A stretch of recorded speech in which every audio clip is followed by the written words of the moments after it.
Ciao a tutti e dopo i famosissimi tegolini, ve li ricordate? Oggi realizzeremo insieme un'altra delle mie merendine preferite. Sto parlando delle buonissime Camille. Fin da piccola ho sempre amato alla follia questi tortini sofficissimi al gusto di mandorle, carote e arancia. Fatte in casa sono tutte un'altra cosa, più sane, genuine e vi divertirete a prepararle insieme ai vostri bambini e anche a mangiarle di gusto. Insomma, è una ricetta che non potete farvi sfuggire perché, parola di mami, sono venute davvero deliziose. Inizieremo dall'arancia, preleviamo la sua scorza, la mettiamo da una parte in un piattino e successivamente spremiamo proprio questa arancia per ricavarne il succo che metteremo anch'esso da una parte.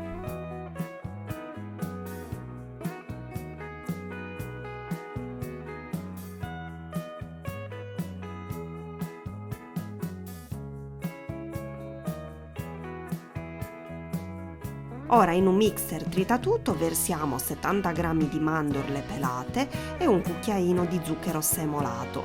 Faremo andare il mixer così a piccoli colpetti, così come mostrato in video, in modo tale da non far disperdere l'olio contenuto all'interno delle mandorle. Dovranno ridursi sì a farina, ma ci dovrete arrivare gradualmente e non tutto di botto.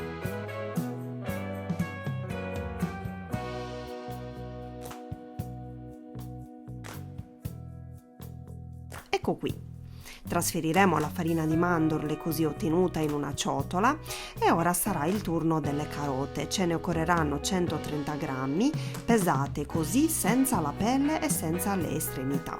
Le versiamo all'interno del mixer dove aggiungeremo anche 50 g di olio di semi di girasole e 65 g del succo dell'arancia spremuta prima. Ora frulliamo e tritiamo il tutto, dovrà diventare proprio una bella cremina arancione.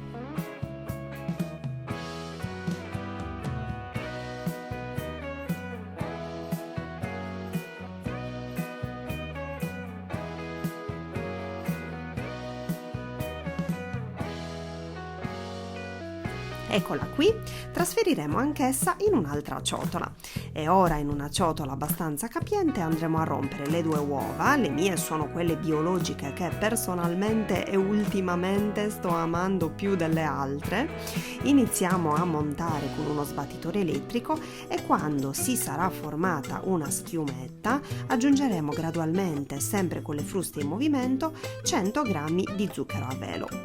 Continuiamo a montare per qualche minuto, ora abbassiamo la velocità delle fruste al minimo e aggiungiamo il composto di carote, la farina di mandorle e così setacciata sul momento anche la farina 00, esattamente 115 g. Proseguiamo così fino ad esaurirla tutta.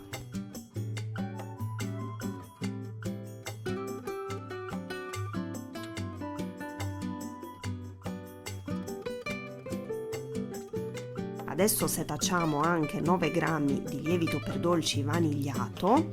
In ultimo uniremo la scorza dell'arancia. Mescoliamo ancora per un po' e accendiamo il forno per farlo preriscaldare.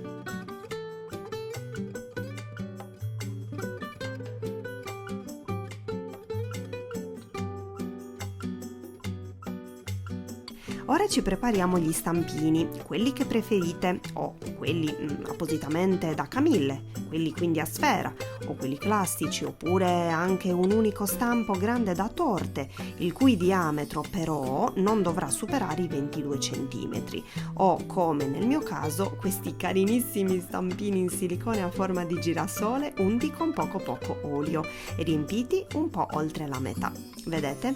Così aiutandoci con 2 cucchiai. E visto che con queste dosi ne escono 12, allora ho preso un'altra teglia di stampini, stavolta a forma di fiore, di apina, di farfalla, proprio simpatici adatti ai bambini, e ho fatto lo stesso procedimento, quindi li ho unti, li ho spennellati, diciamo così, con poco olio. Se vi dovessero avanzare stampini vuoti, così come nel mio caso, ne sono rimasti quindi 2 liberi, verseremo all'interno poca acqua. e ora li inforneremo in forno già caldo a mezza altezza a 170 gradi per 20-25 minuti. E voilà! Eccole prontissime, sono veramente adorabili, vero? Di queste forme mettono proprio il buon umore. Purtroppo io, avendo il forno a gas, la fiamma con il calore da sotto in alcuni punti e 2 o 3 camille le ha scurite un po' di più.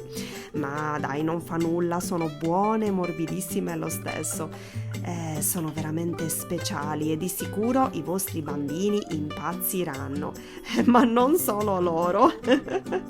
Se rifate questa ricetta o anche altre, mi raccomando, mandatemi le vostre foto, che mi fa sempre un piacerissimo ricevere e poi ricondividere, e troverete tutti i modi per contattarmi giù in descrizione e anche nel primo commento.